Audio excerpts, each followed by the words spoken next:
Ouais, bonjour à tous. Je suis Thierry Vano, je suis le directeur du site de Nokia qui est basé à Nouzet. Et on fait un petit exercice, effectivement, parler un peu des métiers du futur du numérique. Donc je disais, on peut le faire en 10 secondes, parce que je pourrais dire, bah, j'en sais rien, je sais pas. Franchement, les métiers du futur, qui le connaît, qui le sait? Donc les métiers, encore moins, on pourrait dire. Ceci étant dit, bon, on va quand même essayer de faire un peu l'exercice. Il y a deux chiffres intéressants. Il y a différentes études, hein, qui soient en France, aux États-Unis. C'est 85% des métiers, hein, du numérique, ça n'existe pas aujourd'hui. Donc voilà, la conférence est terminée. Ils n'existent pas aujourd'hui. Donc, il faut les inventer, il faut les deviner. Et on dit aujourd'hui aussi qu'il y a 65%, hein, des enfants qui vont aujourd'hui à l'école, ils exerceront un métier qui n'existe pas encore. Donc c'est pas... Bon, bien, oula, ça fait peur. Qu'est-ce que je vais faire? Puis c'est excitant en même temps. C'est-à-dire il y a de nouveaux métiers qui vont arriver. On va apprendre de nouvelles choses.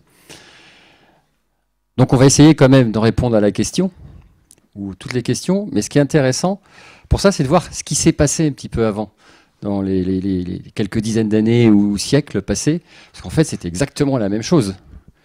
Il y a eu une première révolution industrielle avec la vapeur, elle existait déjà, mais les machines à vapeur qui ont été inventées. Et donc il y a des nouveaux métiers qui sont arrivés. En particulier, j'en prendrai à un moment donné, conducteur de locomotive. Si un jour, des mois plus tard, je serai conducteur de locomotive, de quoi? Qu'est-ce que tu veux faire? Et effectivement, il y a un nouveau métier qui est arrivé.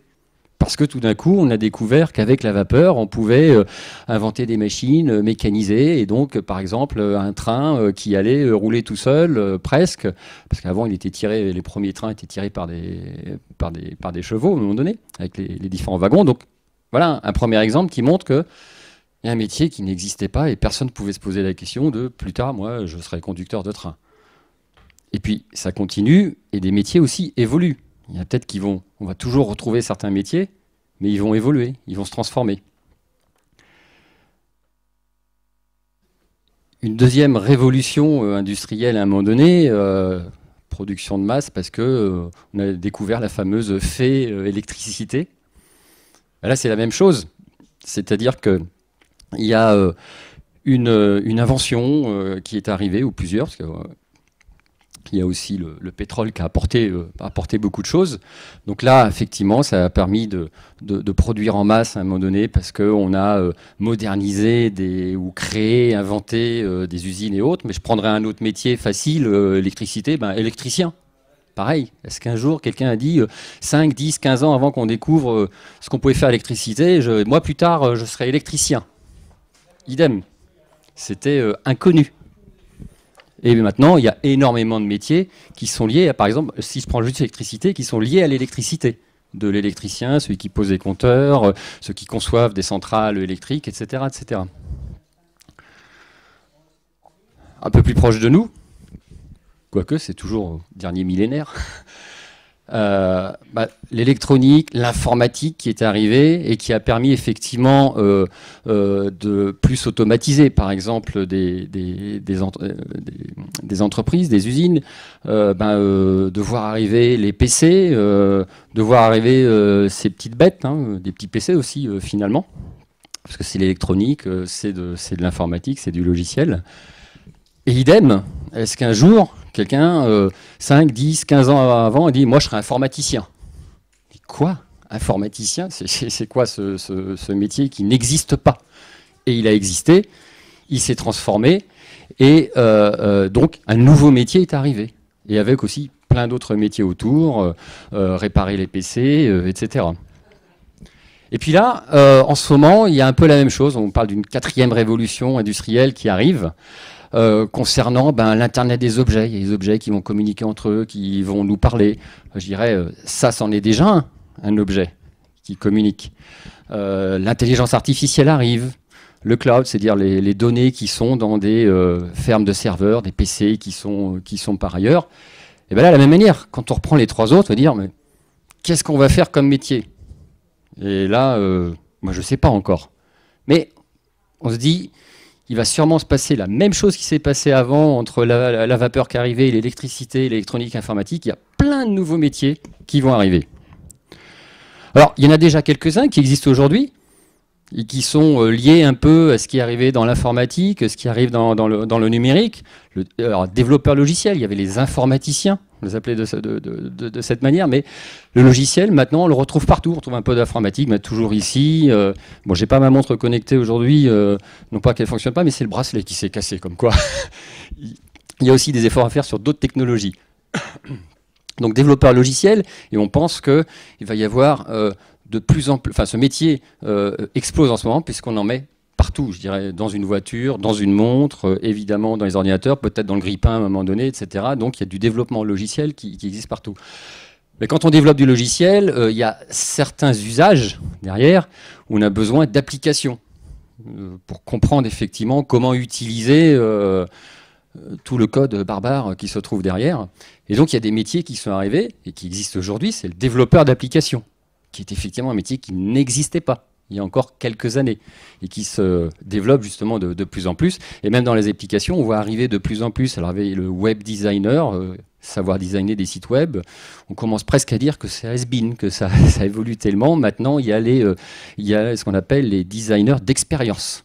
C'est-à-dire, quand je vais sur un site web ou sur une appli, je veux bien l'utiliser facilement, l'utiliser intelligemment. Donc, en tant qu'utilisateur, il faut que je sache comment je vais l'utiliser, comment je vais aller chercher l'information. Donc, maintenant, il y a des designers d'expérience. Concepteur de jeux vidéo, ça aussi, c'était un métier il y a encore quelques années qui n'existait pas ou qui était assez... qui était assez confidentiel, qui se base effectivement sur certaines de ces briques ici.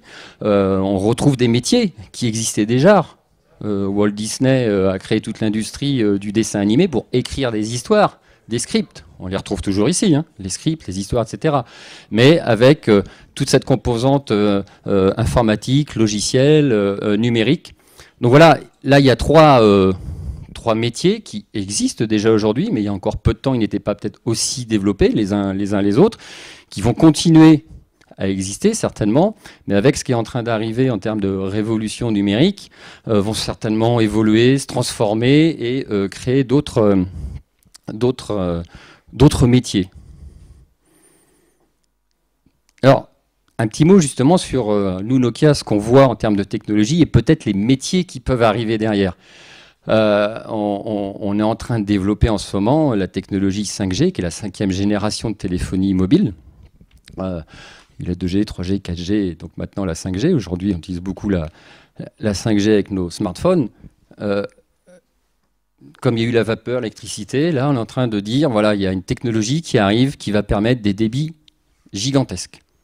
En gros, c'est comme s'il y avait une fibre optique qui était connectée au téléphone, qui va permettre d'avoir des expériences justement totalement uniques. Je dis peut-être n'importe quoi, mais il n'est peut-être pas impossible maintenant de dire, au lieu, j'aurai une vidéo qui va arriver, mais avec des hologrammes qui vont sortir de mon téléphone. Peut-être. Donc c'est beaucoup plus de débit, donc beaucoup plus d'imagination folle, j'allais dire, pour créer des nouveaux usages, et donc peut-être des nouveaux métiers.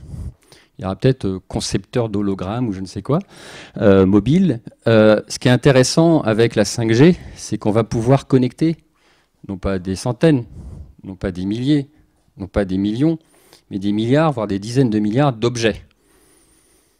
Le frigo, les voitures, peut-être le grille-pain qui sera connecté, mais aussi, on parlait des usines au fur et à mesure, toutes les machines qui sont dans les usines sont connectées entre elles, et les usines seront connectées entre elles. Il y a déjà des entreprises qui le font, je crois que c'est Air Liquide, interconnecte comme ça ces usines pour qu'elles fonctionnent entre elles et dialoguent entre elles. Donc ça va créer de nouvelles opportunités, effectivement, de communication, à un moment donné, entre les machines aussi. Et donc, des nouveaux métiers, peut-être, qui vont arriver. Une autre caractéristique, un peu technique, ce qu'on appelle la latence, en fait, c'est, aujourd'hui, je clique, et je veux que l'action se déroule tout de suite. On est tous impatients, à un moment donné. En 4G, aujourd'hui, on parle de 20 millisecondes. Vous dites, bah, 20 millisecondes, c'est ultra rapide. Oui, si on veut envoyer un mail, c'est ultra rapide. Oui, si on veut déclencher le chargement de la vidéo, c'est ultra rapide. Par contre, si on veut faire une opération de chirurgie à distance, non, c'est pas du tout ultra rapide. Si on veut que des machines, justement, puissent communiquer entre elles, c'est pas ultra rapide, que ce soit dans une centrale électrique ou dans une mine, par exemple. On a fait quelques expériences. Donc, on sera à moins d'une milliseconde. Donc, on se dit ça va créer de nouvelles opportunités, de nouvelles fonctionnalités, et donc, sûrement, des nouveaux métiers qui vont arriver. Donc, ce qui est important à retenir, là, on va essayer de trouver quels sont ces nouveaux métiers, c'est que on voit qu'on va avoir des expériences, mais totalement folles, peut-être, qui vont arriver. Ça concernera tout, pas que tout le monde, mais tous les objets. Bon, aujourd'hui, il y a encore des tableaux noirs et des craies, toujours aussi besoin. Et ça va être très, très, très fiable. Et surtout sécurisé aussi. Alors, quel métier on pourrait trouver? C'est marrant, hein? J'ai lu pas mal de littérature et c'est assez intéressant. Souvent, ce qu'on dit, c'est quand on commence à donner un nom à un métier, on dit tiens, on commence à penser à quelque chose. Mais ça se trouve, ce qui est écrit là, d'abord, c'est peut-être 0,01% de ce qui va exister. Alors, quelques mots un peu. Data chauffiste. Là, en plus, on invente des mots. Ceci étant dit, les mots, on les a inventés. Hein. Quand on a parlé de logiciel, ça n'existait pas ce nom avant. Logiciel. Data chauffiste. En fait, ce qu'on disait, c'est qu'il y a énormément de données, j'expliquais, qui vont arriver, qui vont être installées dans des serveurs, dans des énormes PC qu'on va retrouver, des PC qu'on va retrouver dans des salles énormes. Il y en a une pas très loin à Marcoussis, avec Data 4. Et ça produit, à un moment donné, ça chauffe un peu, hein, toutes ces petites bêtes. Et là, c'est les grosses bêtes qui commencent à chauffer. Et donc, il y a plein de chaleur qui se dégage. Et on se dit, mais pourquoi on ne la réutiliserait pas pour chauffer les maisons, chauffer des serres? Donc, il y a peut-être des gens, des personnes qui vont avoir un nouveau métier pour savoir, entre guillemets, capturer cette chaleur, l'utiliser et puis la transmettre après pour chauffer une ville, chauffer des écoles, chauffer une maison, etc. Donc, on se dit, tiens, il y a peut-être un métier de data chauffiste qui va arriver. Imprimeur 3D, bon là ça ressemble un peu plus à du français. Effectivement, les imprimantes 3D, tout le monde a vu, on joue un petit peu avec et autres, mais il y a énormément d'usages qui sont en train d'arriver. On peut en citer deux, je dirais, on commence à voir, et vous avez peut-être vu de temps en temps sur la vidéo, on peut construire une maison avec ce qu'on appelle une imprimante 3D. Bon, c'est pas la même qu'on peut avoir à la maison ou dans une école et autres, mais c'est le même principe. J'ai un matériau qui arrive et je construis mon immeuble ou ma maison. Donc le maçon du futur sera peut-être l'imprimeur 3D. On a la même chose aussi dans le domaine médical. On l'a vu, il y a des prothèses ou autres qui sont maintenant réalisées grâce aux imprimantes 3D. Donc il y a un métier qui commence à arriver, on commence à le voir, l'imprimeur 3D. Après, on peut être peut-être qu'il y a un métier qui s'appellera algorithmeur. Alors en fait, toutes ces données qu'il y a ici, qui transitent partout, déjà avec notre téléphone, les PC, la télé, et puis ensuite toutes les machines qui vont dialoguer entre elles, c'est plein d'informations, plein de données. Qu'est-ce qu'on en fait? Bon, autant, on pourrait faire le parallèle, je dirais, l'algorithmeur, ça va être le chef cuistot, puisqu'il va avoir plusieurs ingrédients, il va prendre sa grande casserole, et puis en mettant certains ingrédients les uns avec les autres, on a une recette assez sympathique qui peut sortir, ou le parallèle avec aujourd'hui un livre, ce sont différents mots. Si on mettait les mots dans n'importe quel ordre, ça ne veut rien dire. Donc il faut quand même les mettre dans un certain ordre pour que ça raconte une histoire et autre. Et l'algorithmeur, c'est un peu ce qu'il va faire. Il va essayer de mettre donc un algorithme, une recette, pour à un moment donné, que les données qui arrivent du stockage de données puissent raconter quelque chose, puissent être utiles, puissent être utilisé. Donc, on le fait déjà un peu, mais c'est sûrement peut-être un métier qui va arriver, l'algorithmeur. Peut-être qu'on va avoir des agriculteurs. Alors là, c'est intéressant parce qu'en fait, agriculteur, c'est un métier qui existe depuis la nuit des temps. Et qui, peut-être que je me trompe, on n'en sait rien, mais je pense va perdurer, va continuer. C'est un métier qui s'est transformé. Déjà aujourd'hui, certains agriculteurs utilisent le numérique soit avec les satellites pour savoir exactement où il faut mettre le bon engrais au bon endroit, connaître les terres, ou simplement aussi, grâce maintenant à Internet, il se connecte, je dirais, tous les matins pour savoir quel est le cours du blé, pour pouvoir connaître un peu les opportunités commerciales par rapport à leur blé. Donc, l'agriculteur va peut-être devenir de plus en plus agriculteur, puisque le numérique va arriver de plus en plus aussi sur ces tracteurs et autres, et de plus en plus numérisé.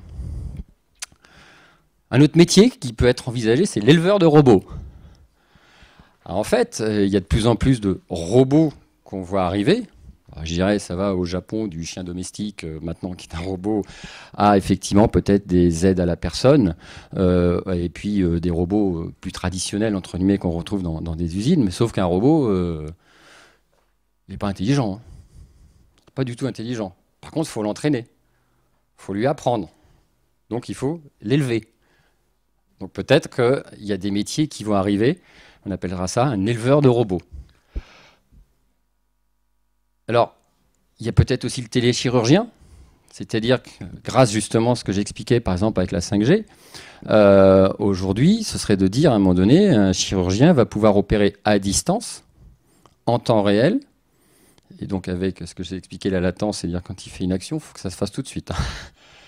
Donc, il va pouvoir, au-delà de ses études de chirurgien, peut-être faire des études de robotique pour un peu mieux comprendre comment être un téléchirurgien. Alors, il y a sûrement il y a des dizaines et des dizaines de métiers comme ça qu'on pourrait inventer, qu'on pourrait deviner. Peut-être que tout ça, c'est faux. J'ai rendez-vous dans 5, 10, 15, 20 ans. Je pense qu'il y en a quelques-uns, ça commence à ressembler à quelque chose. Et ce qui est intéressant aussi, c'est quand on commence à créer de nouvelles opportunités de métiers, de technologies, etc., il y a plein d'autres métiers en fait, qui se créent autour, qui à l'instant T ne sont pas directement liés à la technologie, hein, la vapeur, la machine à vapeur, l'électricité, etc. Donc il y a peut-être des thérapeutes en désintoxication digitale qui vont arriver pour dire on lève les doigts de la prise Internet et souffle un peu. Donc ce qui est intéressant, c'est qu'on s'aperçoit qu'il y a à chaque fois qu'il y a eu des nouveaux métiers qui sont arrivés, il y en a plein d'autres autour qui sont arrivés. Et pour conclure, je dirais qu'en fait, je pense que la meilleure solution, surtout pour vous les jeunes, c'est peut-être celui que vous allez inventer. Dire, moi, je rêve que je fasse telle ou telle chose, et peut-être un nouveau métier qui va arriver. Et en fait, ce dont on s'aperçoit, on l'avait vu avec l'évolution, machine à vapeur, électricité, etc. Tout ça, ça avait pris énormément de temps. Maintenant, quasiment, j'allais dire, quasiment tous les ans, enfin tous les matins, en tout cas chez Nokia, quand on arrive, qu'est-ce qui a encore changé? Qu'est-ce qui est en train d'évoluer? Et donc, ce qui est important, et quand on voit ces métiers qui à la vitesse grand V, changent, je pense qu'il faut être toujours à l'affût de ce qui existe, ce qui est en train d'arriver, d'être curieux. Et puis, en étant curieux, en acquérant certaines compétences, et puis peut-être des nouvelles, ça se trouve, vous allez commencer par un certain métier, et peut-être 5 ans après, le métier aura évolué. Je prends le cas du chirurgien, faut qu'il fasse de la robotique parce qu'il va devenir téléchirurgien. Et puis peut-être que, je ne sais pas, moi, 15 ans après, il y a vraiment, je dis n'importe quoi, le métier de chirurgien a complètement disparu, parce que c'est que des robots qui le font. Donc le chirurgien, il faut qu'il fasse autre chose. Et peut-être qu'il va devenir concepteur de robots de téléchirurgie. Peut-être. Donc ce qui est important, effectivement, c'est, oui, on pense, on le voit, nous, Nokia, avec ces évolutions technologiques, il y a énormément de secteurs d'activité qui vont être totalement transformés, totalement bouleversés. Ça peut faire peur à l'instant T. En fait, par contre, c'est une chance, parce qu'il y a des nouveaux qui vont arriver, des métiers qui vont évoluer. Et grâce à cette curiosité que vous aurez tous, cette soif, entre guillemets, aussi d'apprendre. De toute façon, on apprend tous les jours. Il n'y a pas qu'à l'école qu'on apprend. Hein. Quand on va faire du sport, on apprend. Quand on est hors de l'école, on apprend. Quand on discute avec ses copains et ses copines, on apprend aussi des choses. Et on sera toujours en train d'apprendre. Et aussi, grâce à la technologie, grâce au numérique, on pourra peut-être apprendre encore plus facilement. Grâce à la réalité virtuelle, par exemple, avec ce qu'on appelle, dans les jeux vidéo, il y a aussi les serious games. Les jeux sérieux, quand on traduit, pour apprendre à faire, je reprends l'exemple de la chirurgie, pour apprendre plus facilement à opérer. On le fait d'abord en virtuel, avant de passer à la réalité. Voilà en quelques mots un peu comment on voit les métiers du futur. Comme je disais, si je reprends au début, 85% des métiers qui n'existent pas. Donc tout ce que j'ai raconté, c'est pas vrai en fait finalement. Mais ça donne en fait des opportunités, je pense, assez excitantes pour voir que des nouveaux métiers vont arriver. Voilà ce que je veux vous dire en quelques mots. Je ne sais pas s'il y a des questions ou des nouveaux métiers que vous connaissez. Oui. Il faut. Il faut. Alors en fait, honnêtement, alors, il y a plusieurs choses. Moi, je l'ai vu par rapport à certaines écoles dans l'enseignement supérieur, où l'enseignement a complètement changé. C'est moins académique, entre guillemets, et plus orienté vers du projet, par exemple. De façon à mieux comprendre, par exemple, Pitech, 42, etc. Mais même, on le voit de plus en plus dans toutes les écoles, universités, effectivement, il y a cette manière d'apprendre. Et ça, il y a quand même aussi une révolution qui est en train d'arriver en France, parce qu'il existait déjà dans d'autres pays, c'est d'apprendre le code de plus en plus tôt. C'est une langue, hein, le code, finalement. Puis universel, en plus. Pas oublier l'anglais aussi. D'ailleurs, quand on fait du code, c'est en anglais. Et pas oublier le français aussi. Donc effectivement, entre guillemets, tout l'écosystème, je dirais, dès l'école jusqu'à l'entreprise, en passant par les services publics, il y a une révolution phénoménale qui doit arriver. Oui. Oui, vous avez commencé en disant que 65% des enfants en fait, feraient un métier qui n'existe pas. Ouais. C'est pour moi qui l'ai dit, mais voilà, la littérature, je pourrais la retrouver. Ouais. Non, ça m'intéresse. Je suis assez surpris que vous. Et est-ce que c'est vraiment des nouveaux métiers? Alors, est-ce que c'est pas des dérivés des métiers qu'on a aujourd'hui et sur des nouveaux outils? Parce qu'il y en a c'est ce que j'ai dit, effectivement, c'est ce que j'ai dit à un moment donné. Il y a sûrement des métiers, l'agriculteur, le chirurgien, téléchirurgien, mais qui vont évoluer. Mais effectivement, le téléchirurgien, ça n'existe pas aujourd'hui, j'allais dire. Effectivement, il y a des nouveaux métiers, comme le coup de l'électricien qui n'existait pas et il arrive. Puis il y a des métiers qui vont évoluer et se transformer. Et tout ça, c'est aussi lié au business plan, parce qu'on est dans des business plans complètement expérimentaux. Ouais. Il y a beaucoup sur la publicité? Non, pas nécessairement, non. Pas nécessairement. Pardon? Non, enfin, donc, mais rendez-vous dans 5 ans ou... Ouais. Ouais. La 5G, on pense que les premiers réseaux vont commencer à partir de l'arrivée de 2019-2020, mais aux États-Unis, fin d'année, il y a les premiers réseaux 5G qui vont être déployés, et puis en Chine aussi. Ah ouais, en fait, ça s'est accéléré. Donc, ça va très vite. Ça va très vite. Et effectivement, enfin, vous l'avez vu, la 3G, 6-7 ans, la 4G, 5-6 ans, et puis la 5G, c'est rien, on n'a même pas fini de déployer la 4G, la 5G est en train d'arriver. Mais en gros, aux États-Unis, entre fin d'année et puis 2020-2022, ce qu'il faut quand même déployer, donc c'est demain, hein. Ça arrive très vite. Attendez, madame, je vais poser une question.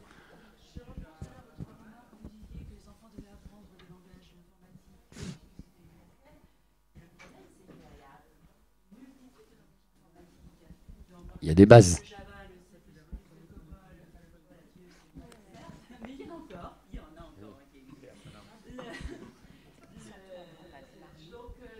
Non mais alors, ça fait longtemps que j'ai pas, ça fait très longtemps que j'ai pas fait de développement.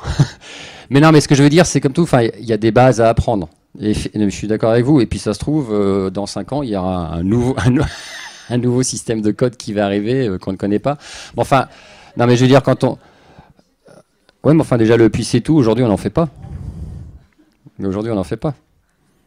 Pas partout. Oui, non, mais je veux dire, enfin, c'est récent. C'est ce que je voulais dire, c'est ce que j'ai dit tout à l'heure.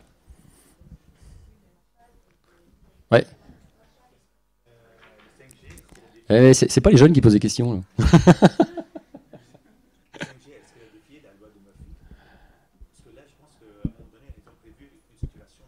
La loi de Moore, vous voulez dire?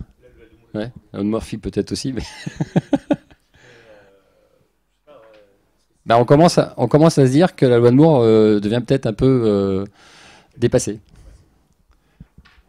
Mais peut-être. Bon, et les jeunes, là, vous voulez faire quoi comme métier? Qui n'existe pas.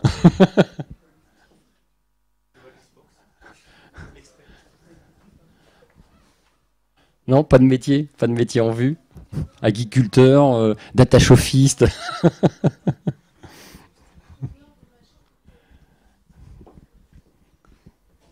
Bon, voilà ce que je pouvais vous dire en quelques mots. Je vous remercie pour votre attention.